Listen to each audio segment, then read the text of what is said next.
Isa ako sa mga madalas makinig, pero silent listener lang. Gusto ko lang magbahagi ng karanasan ko. Itago niyo na lang po ako sa pangalang Leia. Isa akong OFW dito sa Taiwan. Nagtatrabaho ako sa isang electronic factory sa may Taichung. Hindi ko alam kung saan ako magsisimula, pero gusto ko lang ibahagi itong karanasan ko na hanggang ngayon hindi ko pa rin makakalimutan. Nagsimula lahat noong unang buwan ko sa factory. Night shift ako, 8 PM hanggang 8 AM. Medyo tahimik lang sa floor namin kasi automated naman halos sa mga machine. Kadalasan, 5 lang kami sa area. 3 Pinoy, 1 Vietnamese at 1 lokal na Taiwanese supervisor. Sa una, normal lang lahat. Pero nung lumipat ako sa dormitory na katabi ng factory, doon na nagsimulang mag-iba ang pakiramdam ko. Yung dorm namin, luma na, 3 palapag, may mga kalawang sa bakal na hagdan at amoy langis ang hangin kahit gabi. Ako lang mag-isa sa kwarto kasi may day off yung isa kong kasama. Una kong napansin, parang laging mayabag sa hallway kahit 10 oras na ng gabi. Akala ko nung una, may bumalik lang na worker o may nag-CR.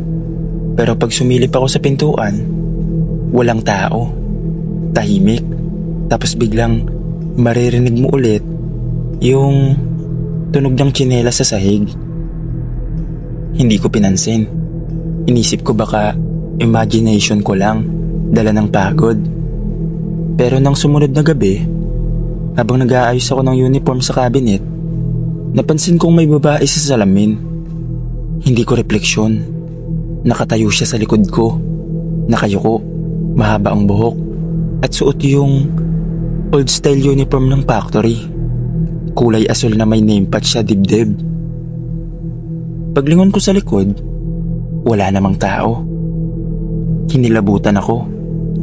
Pero hindi ko masabi sa iba kasi baka sabihin nila, arte lang. Kaya tinulog ko na lang, kahit hirap akong pumikit dahil parang may naririnig akong may hinang hikbi sa gilid ng kama. Kinabukasan, nagkwento ako sa isa kong kabatch na si Maribik. Sabi niya, "Ay nako, wag mong pansinin. Dati pa raw may ganyang kwento dyan sa dorm na yan." Anong kwento? Yung dati raw na worker, babae rin, nagpakamatay dyan mismo sa kwarto mo dahil hindi nakayanan ang pressure sa trabaho. Doon ako natigilan.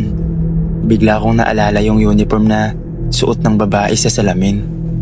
Parehong-pareho sa luma nilang design na hindi na ginagamit ngayon. Pagkatapos kong malaman na may nagpakamatay pala sa kwartong tinutuluyan ko, halos hindi na ako mapakali. Pero wala akong choice. Night shift pa rin kinabukasan at kailangan kong matulog sa umaga. Pag uwi ko galing sa work, 8:00 na ng umaga. Maliwanag na sa labas, pero sa loob ng dorm, madilim pa rin kasi sarado ang mga kortina. Nagubad lang ako ng uniform, nagpalit ng pambahay, at humiga. Pagod na pagod ako, pero hindi ako makatulog. Parang may mabigat na presensyang nakabantay sa akin. Mga bandang 10:00, nakatulog rin ako. Pero ilang minuto lang, may naramdaman akong humihila sa kumot ko. Akala ko guni-guni lang. Hinila ko pabalik. Pero biglang may malamig na kamay na dumampi sa paa ko. Mahaba ang kuko, malamig ang kamay. Napabalikwas ako at doon ko nakita sa paahan ng kama ko isang babae. Basang-basa ang buhok at suot pa rin yung lumang factory uniform.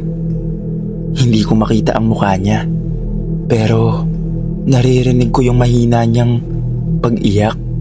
Parang, tulungan mo ako.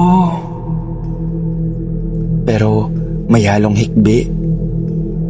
Gusto kong tumakbo pero ayaw gumalaw ng katawan ko. Para akong na-paralyze. Tapos unti-unti niyang inangat ang mukha niya. Itim ang mga mata niya at may tali sa liig. Parang bakas ng pagkakabigti. Bigla siyang sumigaw ng malakas. Napasigaw din ako. Sabay takbo palabas ng kwarto. Pagbaba ng hagdan, halos madulas ako. Pero buti may nakasalubong akong Vietnamese na katrabaho. Tinanong niya ako kung okay lang ako. Pero hindi ko na nasagot. Puro luha at hingal lang ang lumalabas sa bibig ko. Pagbalik ko kinabukasan, lumapit sa akin si Marivic. Leia, hindi ka na dapat doon matulog. Lahat ng naging roommate niya noon, may karanasan din ng ganon. Yung iba, napatransfer ng factory. Pinakiusapan ko ang HR na ilipat ako ng dorm at pumayag naman sila pagkatapos kong sabihing may kakaibang nangyayari. Mula noon, hindi na ako bumalik sa kwartong yon. At nang makalipat ako, naging maayos naman na ang mga sumunod kong araw sa Taiwan. Hanggang dito na lang po, Sir Dave. Maraming salamat po.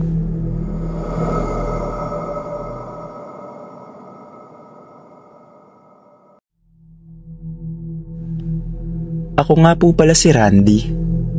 OFW ako sa Taipei. Foodpanda rider ako dito, halos 2 taon na.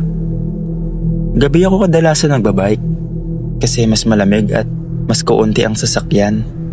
Pero minsan, sa gitna ng tahimik na kalsada, may mga bagay kang mas gugustuhin ng hindi mo makita. Noong nangyari to, mga bandang 10:00 ng gabi, medyo umuulan ng mahina. Yung tipong ambon lang. May order akong kukunin sa isang maliit na noodle shop sa may Shilin District. Tapos i-deliver ko raw sa address na nasa may daan papuntang bundok. Medyo nagulat ako kasi bihira akong makakuha ng delivery papunta roon. Usually, residential area lang. Habang paakyat ako sa daan, unti-unting nawawala ang mga street light. Ang liwanag lang ay galing sa ilaw ng bisikleta ko at sa ulan na tumatama sa helmet. Tahimik ang paligid. Halos walang dumadaan. Puro mga puno at bakanting lote ang nasa paligid ng kalsada. Tinignan ko ulit yung mapa. Sabi dun sa mapa, 200 meters na lang bago makarating sa address. Pagdating ko sa lokasyon, nakita ko lang ay isang lumang bahay. Parang abandonado. May gate pero bukas at may maliit na ilaw na kumikislap sa may pintuan. Tinext ko yung customer na nasa labas na ako. Walang reply. Tumawag ako pero cannot be reached. Nag-aalangan ako kung aalis na lang ba ako. Pero bigla kong narinig yung mahina pero malinaw na boses ng babae mula sa loob. Dito, iwan mo lang sa may pinto. Kinilabutan ako. Hindi ko makita kung sino yun kasi madilim sa loob. Pero narinig ko ulit, mas malapit na. Salamat matagal na ako nagugutom. Inilapag ko agad yung plastic ng noodles sa harap ng pinto at tumalikod na ako. Pero habang nilalakad ko paalis yung bisikleta ko, napansin kong wala nang ilaw yung bahay. Tahimik na ulit ang paligid. Pagbalik ko sa main road, biglang nag-vibrate yung cellphone ko. Notification daw na delivery complete. Ang nakapagtataka, walang nag-confirm at walang payment record. Tapos napansin ko sa app yung order history, biglang nawala. Hindi ko na pinansin, baka system glitch lang. Pero simula nun, sa tuwing dadaan ako sa daang yun, may nakikita akong babaeng naka-white raincoat na nakatayo sa gilid ng kalsada kahit walang ulan. At minsan, parang Nakangiti siya habang nakatingin sa mga rider na dumadaan. Pagkatapos nung kakaibang deliver na yon, halos isang linggo kong iniiwasan yung daan papuntang bundok. Kahit mas malayo ang ruta ko, nililibot ko na lang para hindi doon dumaan. Pero minsan, hindi mo talaga maiiwasan. Isang gabi, bandang 11:00, malakas ang ulan. Kaunti lang ang order. Kaya nang tumunog ang app, kinuha ko agad. Pagtingin ko sa pick-up at drop point details, kinilabutan ako. Pareho ulit ang address ng noodle shop at yung bahay sa bundok. Akala ko glitch lang ulit. Pero may order ID, may bayad, at may pangalang Miss Lynn. Naisip kong baka ibang customer na pareho lang ng lugar. Pinilit kong wag isipin yung nangyari nung nakaraan. Kinuha ko yung order, 2 mangkok ng noodles, tapos umakyat ako ulit sa daan. Mas malakas ngayon ang ulan. Halos wala akong makita sa kalsada. Ang ilaw lang galing sa headlight ng bisikleta ko, tumatama sa mga basang dahon sa gilid. Paglapit ko sa lumang bahay, sarado na yung gate. Pero may nakasulat na papel. Iwan na lang sa may pinto. Parehong sulat, parehong lugar. Kinabahan ako. Habang lumalapit ako sa pinto, napansin kong bukas ng bahagya at may ilaw na galing sa loob. Dinig ko yung mahinang tawa ng babae, paulit-ulit, parang mula sa ilalim ng bahay. "Salamat ikaw lang ang bumabalik." Hindi ko na binuksan pa. Inilapag ko lang ang pagkain sa tapat ng pinto at naglakad pa atras.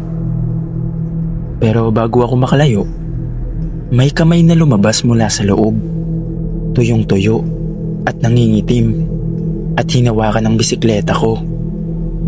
Sabay narinig ko yung boses. Mas kakaiba na. "Huwag ka munang umalis. Nagugutom pa ako."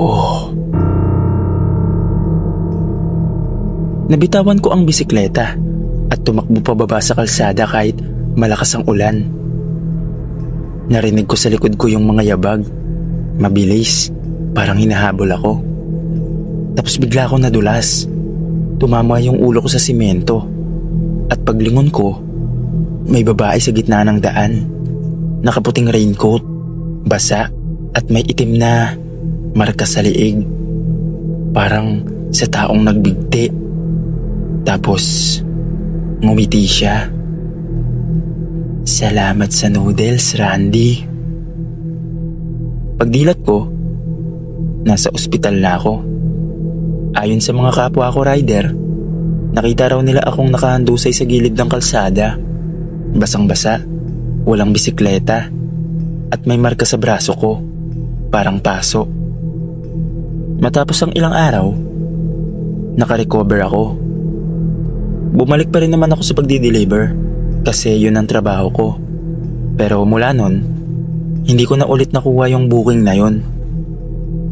Hanggang dito na lang po, Sir Dave. Salamat po.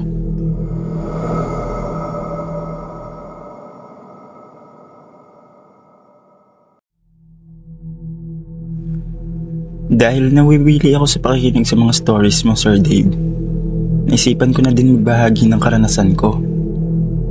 Ako nga pala si Mel, isang OFW dito sa Kaohsiung, Taiwan.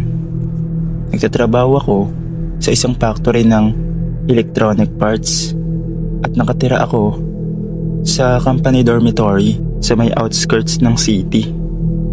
Tahimik dito, halos puro factory workers lang ang mga nakatira sa paligid. 10:00 ng gabi madalas ang out ko at pag uwi ko, nagmemeryenda lang ako ng cup noodles bago matulog. Pero isang gabi, nagising ako bandang 12:30 ng madaling araw at sobrang gutom ko. Naubos ko na pala lahat ng snacks ko. Kaya nagpasya akong lumabas saglit para bumili sa 7-Eleven na nasa 5 minutong lakad mula sa dorm ko. Walang tao sa kalsada at yung mga poste ng ilaw, ilan na lang ang may sinde. Yung iba, kumikislap-kislap pa na parang malapit ng mapundi. Habang naglalakad ako, naririnig ko lang yung tunog ng tsinelas ko sa may simentong daan.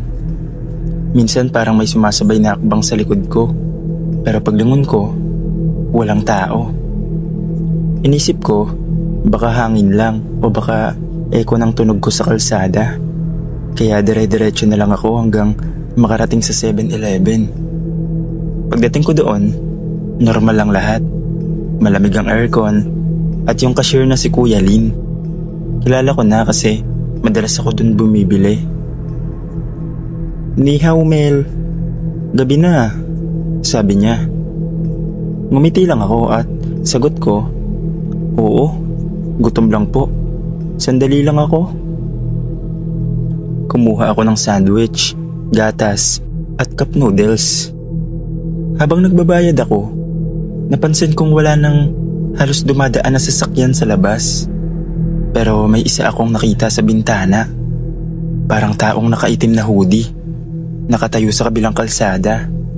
Hindi gumagalaw. Hindi ko pinansin. Baka lokal lang na pauwi rin. Pagkatapos kong magbayad, lumabas ako. Pagbukas ko ng pinto, bigla kong naramdaman yung lamig ng hangin.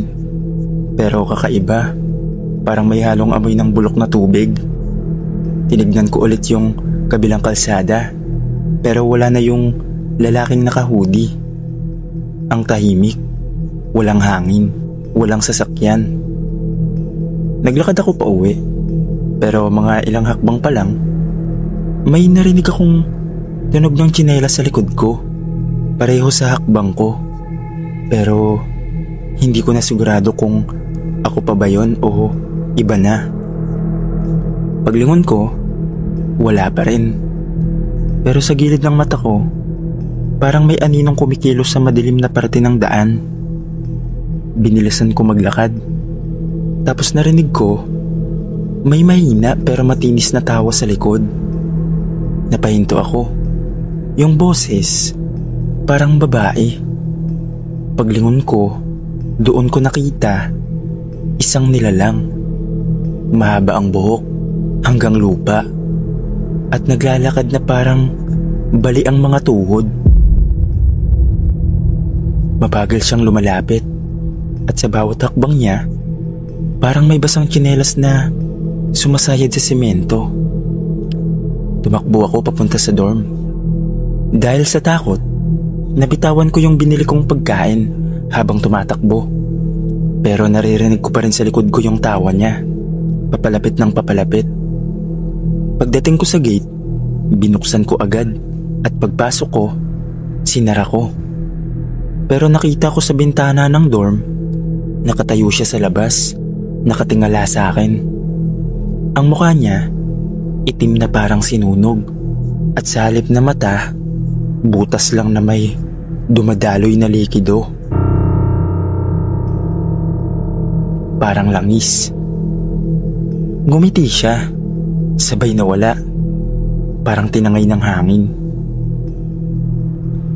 Kinabukasan, paglabas ko para pumasok, nakita ko sa labas ng gate yung plastic ng binili kong sandwich at gatas, nakakalat.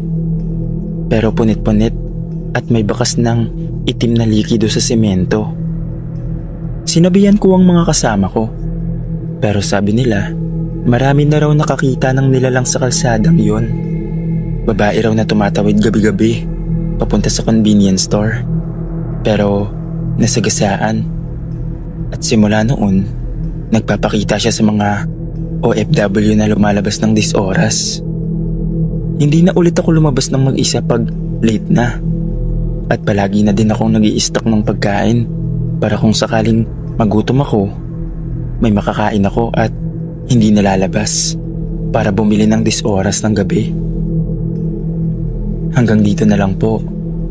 Maraming salamat.